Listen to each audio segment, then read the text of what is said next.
कैसे हैं आप सब। स्वागत है आप सभी का एक बार फिर आपके अपने चैनल नॉलेज सिटी में। गाइस, जैसा कि आप में से कुछ बच्चों का कमेंट आ रहा था कि सर 15 तारीख से पेपर आ रहे हैं, 15 तारीख से एग्जाम आ रहे हैं, इंपॉर्टेंट क्वेश्चन की सीरीज प्रोवाइड करा दीजिए। तो वो सीरीज हम स्टार्ट कर रहे हैं। गाइस, आज मैं प्रोवाइड करूंगा आपको important question principle of micro economics के लिए। मैं नहीं मानता दोस्तों, प्रिंसिपल ऑफ माइक्रो इकोनॉमिक्स का जब इंपॉर्टेंट क्वेश्चन का डिस्कशन करने वाले हैं। दोस्तों, ये वो क्वेश्चन है जिनको आप छोड़ने की गलती नहीं कर सकते अगर आप अच्छे नंबर लाना चाहते हो। हर कोई अच्छे नंबर लाना चाहता है दोस्तों। अगर आप अच्छे नंबर लाना चाहते हो तो इन क्वेश्चनों को छोड़ने की गलती मत करना, जो क्वेश्चन हम आज इस वीडियो में डिस्कस करने वाले हैं। और हाँ दोस्तों, इंपॉर्टेंट क्वेश्चन का मतलब, अगर कोई आपसे ये बोलता है कि जो वह व्यक्ति जो भी आपको पढ़ा रहा है, वो पढ़ा रहा है जो भी क्वेश्चन, वो ही एग्जाम में आ जाएंगे। दोस्तों, इंपॉर्टेंट क्वेश्चन का मतलब ये नहीं होता कि जो क्वेश्चन मैं करा रहा हूँ वो डिट्टो ही एग्जाम में आ जाए। लेकिन इंपॉर्टेंट क्वेश्चन का मतलब ये होता है कि इन क्वेश्चंस की प्रोबेबिलिटी, इन क्वेश्चन का चांस ज़्यादा है आने का अदर क्वेश्चन के कंपैरिजन में, कि ये क्वेश्चन सबसे ज़्यादा आते हैं एग्जाम के अंदर, इसीलिए इन्हें मोस्ट इंपॉर्टेंट क्वेश्चन भी कहा जाता है। चलिए शुरू करते हैं बिना किसी देरी के। ठीक है दोस्तों, देखिए principles of micro economics. Guys, तो बात करते हैं। देखिए, सबसे पहला क्वेश्चन है प्राइस इलास्टिसिटी ऑफ डिमांड। दोस्तों, प्राइस इलास्टिसिटी ऑफ डिमांड और सप्लाई बहुत ही इंपॉर्टेंट है।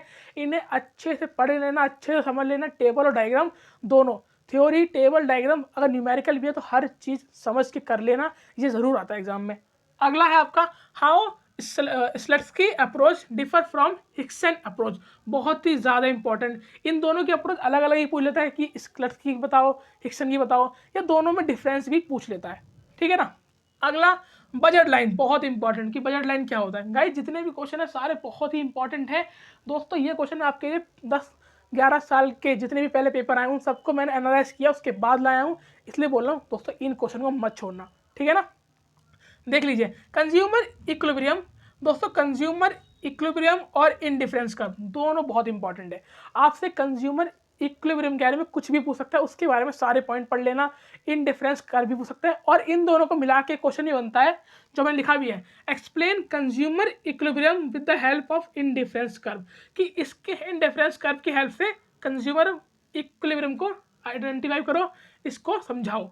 ठीक है गाइस, तो बहुत इंपॉर्टेंट है। इन दोनों को अगर समझ लोगे तो ये वाला भी कर लोगे। ठीक है ना। इसका आपने देखा भी होगा, इसका चार्ट कुछ ऐसे बनता है कि एक यहाँ से बढ़ता है, एक यहाँ से बढ़ के जाता है ना, ऐसे करके कुछ।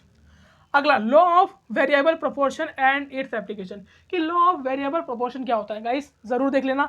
अब लॉ की बात चलिए तो दो लॉ तो हम बचपन से पढ़ते आ रहे हैं 11th क्लास से। कौन कौन से law? Law of demand and law of supply. ये भी पूछ सकता है आपसे, कम मार्क्स से पूछ लेगा, पूछ सकता है। अगला, सोशल कॉस्ट क्या होती है, अपॉर्चुनिटी कॉस्ट क्या होती है, और संक कॉस्ट क्या होती है। दोस्तों, ये भी आपसे पूछ सकता है दोस्तों। डिफरेंस, एक आपके एग्जाम में क्वेश्चन आता है डिफरेंस करके, कि जिस डिफरेंस, सॉरी डेफिनेशन करके, कि इनको डिफाइन करो। डिफाइन, तो डिफाइन में आपको 2-3 दे देगा, जैसे कि अपॉर्चुनिटी कॉस्ट क्या होती है, दूसरा सिंक कॉस्ट क्या होती है, दोनों को मिला के 7.5 नंबर है ना। ऐसे करके आपको डिफाइन भी आती हैं, तो उनके अंदर मिलेगा आपको सोशल कॉस्ट, अपॉर्चुनिटी कॉस्ट या फिर संक कॉस्ट। अगला, explain the relationship between AC MC with the help of diagram. दोस्तों, इकोनॉमिक्स के पेपर में अच्छे मार्क्स लाने का तरीका है एक अच्छा टेबल और डायग्राम। अगर आप अच्छी से टेबल बना के उसे अच्छा सा डायग्राम बना के एक्सप्लेन कर देते हो तो आपके मार्क्स कोई भी नहीं काट सकता। अच्छा एक्सप्लेन कब करोगे? जब थ्योरी पढ़ोगे, और थ्योरी पढ़ लोगे तो डायग्राम और टेबल आराम से आपको करने में आसानी रहेगी। आगे बात करते हैं। हाँ, short run equilibrium, long run equilibrium आपको बताना है अंडर मोनोपोली मार्केट। अब मैंने यहाँ दोस्तों लिखा है 3 in 1। 3 in 1 क्यों? क्योंकि एक क्वेश्चन में 3 क्वेश्चन बन सकते हैं। कैसे? आपसे पूछ लेगा मतलब शॉर्ट रन इक्विलिब्रियम क्या होता है, ठीक है, या आपसे पूछ लेगा लॉन्ग रन इक्विलिब्रियम क्या होता है, या आपसे पूछ लेगा मोनोपोली मार्केट क्या होती है, या तीनों को मिलाकर पूछ लेगा शॉर्ट रन इक्विलिब्रियम और लॉन्ग रन इक्विलिब्रियम क्या होती है अंडर मोनोपोली मार्केट। तो अगर आप तीनों को अच्छे से पढ़ लिया तो यार क्वेश्चन में आप आराम से कर सकते हो। तो ये मैंने बात करी। अब हम बढ़ते हैं आगे। क्वेश्चन क्या है हमारा? Distance guys between perfect and imperfect competition, कि परफेक्ट कॉम्पिटिशन और इम्परफेक्ट कॉम्पिटिशन क्या होता है, दोनों में डिफरेंस बताइए। और how are the price determined in perfect competition, और प्राइस का हम कैसे डिटरमाइन करते हैं परफेक्ट कॉम्पिटिशन के अंदर। कुल मिला के आपको परफेक्ट कॉम्पिटिशन मार्केट क्या होती है ये पता होना चाहिए, और इम्परफेक्ट कॉम्पिटिशन मार्केट क्या होती है ये भी पता होना चाहिए। ठीक है। अगला, ओलिगोपोली गाइस, बहुत इंपॉर्टेंट क्वेश्चन। ओलिगोपोली, ओलिगोपोली क्या होता है? अब यहाँ एक और बात, अगर मैंने ओलिगोपोली लिखा है तो इसका मतलब ये नहीं कि आपने सिर्फ ओलिगोपोली का मतलब पढ़ लिया और चले गए एग्जाम देने, नहीं। जो भी मैं पॉइंट लिख रहा हूँ उस पॉइंट का अगला पिछला सब पढ़ना है, मतलब फीचर, कैरेक्टरिस्टिक्स, इंपॉर्टेंस, टाइप्स, हर चीज़। ऐसे ओलिगोपोली के टाइप्स क्या होते हैं, ओलिगोपोली के फीचर क्या होते हैं, हर चीज़ आपको पढ़ना है, ठीक है ना। ओलिगोपोलिस्टिक मार्केट क्या होती है। आगे बात करें इकोनॉमिक रेंट की, इकोनॉमिक रेंट क्या होता है। अगला price consumption curve, PCC. Price consumption curve क्या होता है, ये पूरा पढ़ना, कर्व के साथ कैसे इसकी टेबल बनती है, कैसे कर्व बनता है।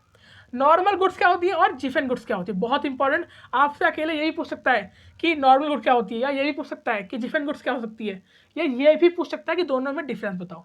तो एक क्वेश्चन में 3 क्वेश्चन छुपे होते हैं। अगला रिच लाइन क्या होती है। अगला economics and diseconomics of scale क्या होता है। अगला LAC, long run average cost हम किसे कहते हैं। अगला डिफाइन कीजिए MC, TFC, FFC, AC और ABC। दोस्तों इनके ऊपर डेफिनेशन भी आती है और इनके ऊपर सबसे इंपॉर्टेंट जो आती है वो आती है दोस्तों, इनके ऊपर टेबल आती है कि पूरी टेबल बना के आपको कैलकुलेट करना होता है कि इन सबको कैलकुलेट करना तो आना चाहिए, बहुत इंपॉर्टेंट है, आता ही है कि आपको वैल्यू दी जाएंगी और आपको 1 2 3 4 ये दोस्तों ये 5 चीज़ें आपको कैलकुलेट करनी होंगी। बहुत इंपॉर्टेंट क्वेश्चन है, इसकी टेबल अपनी बुक, अपने नोट्स में से देख लेना, अपने टेनियर वगैरह में से, ठीक है।